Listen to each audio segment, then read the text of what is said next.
Šablóny e-mailov. Importovaní a novoregistrovaní čitatelia budú dostávať potvrdzujúce správy, správy o registrácii, obnovené hesla a podobné správy e-mailom z vášho obchodu. Smartcycle vám umožňuje používať vlastný e-mailový server a meniť texty a dizajn šablón, aby ste mali lepšiu kontrolu nad používateľským prostredím. Ak chcete zobraziť a zmeniť texty, vyberte v ponuke možnosť e-papier a potom systémové e-maily. Pridajte meno odosielateľa. Pridajte e-mailovú adresu odosielateľa.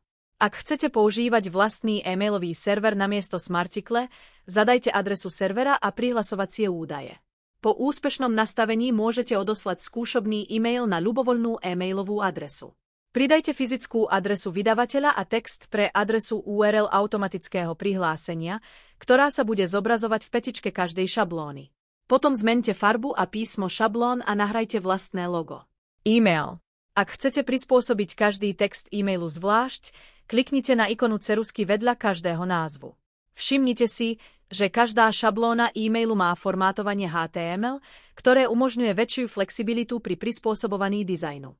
E-maily obsahujú aj premenné pre dynamický obsah, napríklad meno alebo názov zakúpeného produktu. Dbajte na to, aby ste v e-mailoch zachovali dôležité premenné, čím zabezpečíte bezproblémovú komunikáciu s čitateľmi. Uložte zmeny a kliknite na tlačidlo náhľadu, aby ste si šablónu mohli pozrieť. Poznámka. Zoznam jednotlivých šablón, ich rozsah a načasovanie si môžete pozrieť v našom centre podpory.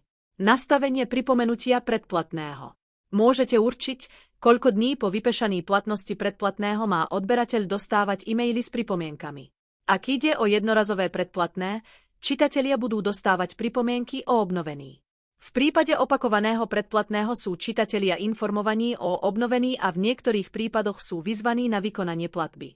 Týmto spôsobom optimalizujete lojalitu a spokojnosť zákazníkov. Importovaní čitatelia bez e-mailovej adresy budú namiesto toho dostávať listy.